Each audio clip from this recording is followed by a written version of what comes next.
Welcome back to the Leader Podcast. What are you drinking out of today? I'm drinking out of my... Your son's alma mater? This is the Grand Canyon side of this mug, but I absolutely bought it for the Jesus and coffee side of the mug. Nice. Yeah. I'm drinking out of my biggest blender in my life. Oh my gosh. I've been working with you a long time. I don't think that's the biggest blender. It's just the biggest public blender. What's my biggest blender? Well, I don't know. I don't want you to say that. I'm going to save that for a leader shout out. I don't want you to say that. We do have a couple of shout outs. If you're watching here on the pod, it's going quick. On the pod?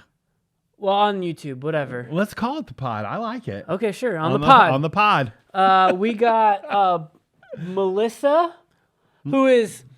at time of recording, a tentative... She's so close, but she's not confirmed. She's not on the schedule yet. Yeah, and so she might do a first serve and be like, y'all are crazy. We're not doing this. Shaving thunderbolts in people's heads. And then leaving the hair. Yeah. Woo! I had to clean that up 3 days later. I was like, this is gross. And then... how's it get gross? Hair doesn't Can I just say, this is how deteriorate. old men think. I literally dumped it all out into the parking lot and I went, oh, some bird is going to make a nest out of Ben's hair. Another shout out. Moving right along. I have nothing to add. Yeah. Another shout out is Boone. Let's go, Boone Staples. Boone is going to camp, and Boone doesn't know this yet, but we are praying for the Lord's will in his life to join the team as a permanent member. Yes, the Holy Spirits have spoken. My favorite spirits. Did you say I plural? was talking about me and you. That's sacrilege. We might need an editor to keep us on the rails here. Yeah. My favorite part of Boone's leader interview was when he said that the church he was going to was very far away, and I was like, oh, I live right by that church. Can confirm it is far away. It is far away. I wish I didn't drive that far to work. But shout out to Boone. Shout out to potentially Melissa. Melissa, if you join, here's the if you ever see this. Here's your incentive. You get this cup filled with candy and goodies and Cross Creek a bracelet, swag. Yes, a bracelet. Oh yeah, a bracelet that you wear. I choose not to have EMF poisoning on my wrist. Don't tell them that. They're never going to wear it. Okay, if you have a phone, you're also getting that same thing. So that'll be for you in the leader workroom this coming Sunday. So it's going to be awesome. Yeah, love it. We're going to be starting a little 5-part. Because it's 5 weeks. Yeah, calendar. Yeah. We also got to try and do this in 45 minutes, but... not happening. I changed my meeting. We're good. Nice. Okay. We got all the time in the world. Stinks for you guys if you're into short podcasts. Yeah, right. I hope you packed a lunch. We're starting a little mini-series. The umbrella is just relational ministry. Yeah. Right? And I think like... what it looks like to be friends with kids. Yeah, in a ministry safe world. In a ministry safe way. And I think if there were like just a overarching kind of theme to everything we try and do as youth pastors and in our youth ministry is like creating an environment of like relational ministry. And so a lot of like our topics sort of like gear towards this. Yeah, 100%. But like what is like the foundation of like relational ministry? Like why is that? Why would you say that is so important in this landscape of just connecting with teens in 2025? Because the hook for all of us is community somewhere on the line. Nobody wants to live, well, I mean, maybe Unabombers, but nobody wants to live in complete and utter isolation, right? And even if you look at the way Jesus did ministry, I mean, he pulled his guys together. He had his larger groups and his smaller groups and then his super tight groups. Like relational ministry is modeled all throughout Scripture. Yeah. Yeah, and like you said, like people connect relationally. They make a decision about a church, you know, for like the music and the theology and all those things. Yes, but like the reason they stay is relationships. Yeah. Content is important, but community is what drives that ultimately.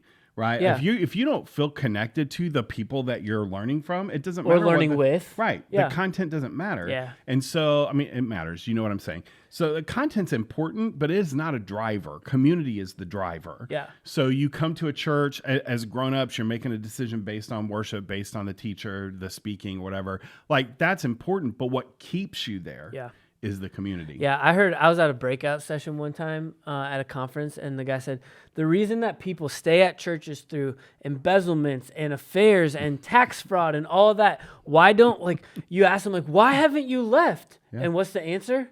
Yeah. Well, my friends are here. That's where my people are. My friends are here. Yeah, I literally heard a story like that from one of our leaders just this week. And as a staff member who has been through every single one of those situations, I can confirm you stay because you love people. Yeah. You don't stay because of all that other stuff. Yeah, for sure. Yeah. Yeah, 100%. So that's why it's important in our student ministry. Yeah. Like, and in some cases, and you know this, right? Like if you're a leader, like you know that some students only attend church because their mom and dad make them. Mm-hmm. And that's why it's so important for us to not just like, for us to create an environment of relational ministry so that it becomes more than just this thing I'm forced to do on Sunday morning. Right. Something that feels relationally open. And that is why like relationships are not just for what happens in connect groups. Therefore, when a kid, they are here for when a kid walks in the door to check in and how they're greeted. It is when they go to grab a donut.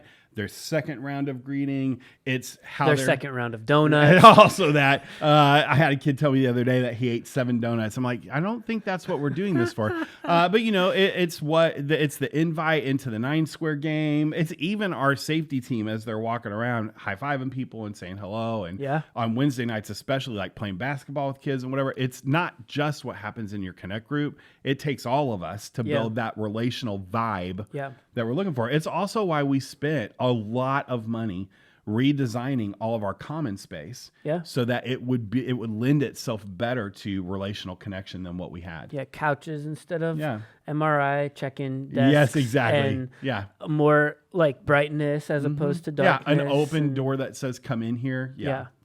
For sure. So awesome. That's going to be the kind of the foundation of the next 4 or 5 episodes. Just like why relational ministry, and then what you and how your role sort of in that. Yeah, the next 4 or 5 episodes of the pod. Of the pod. I like it. Storytime. You ready? Storytime. Yeah, let's go. All right. So you may or may not have heard we have a worship leader. We keep saying new, but like he's literally coming up on a year. Yeah, he is. But he's new to our team.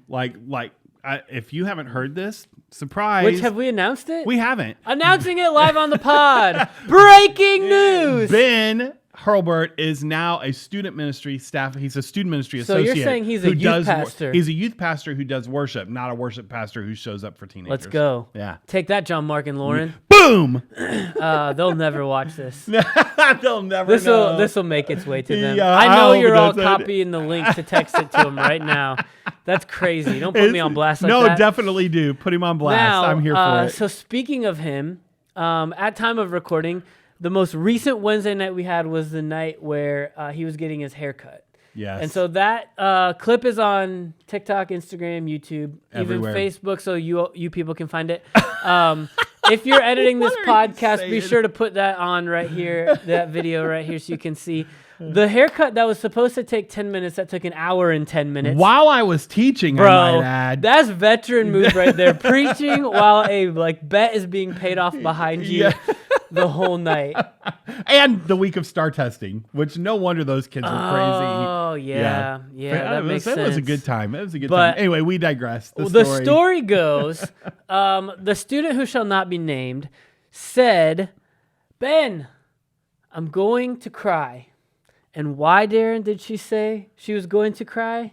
I have no idea. Because oh, no. They're going to cut your beautiful, luscious hair. I don't feel like he even has that much hair. No, and it's not luscious. Spoken by the guy who won most handsome in high school. Best looking. Okay. Get it right. Should we crash land this thing? Let's crash land it. Bye, everyone. Love y'all.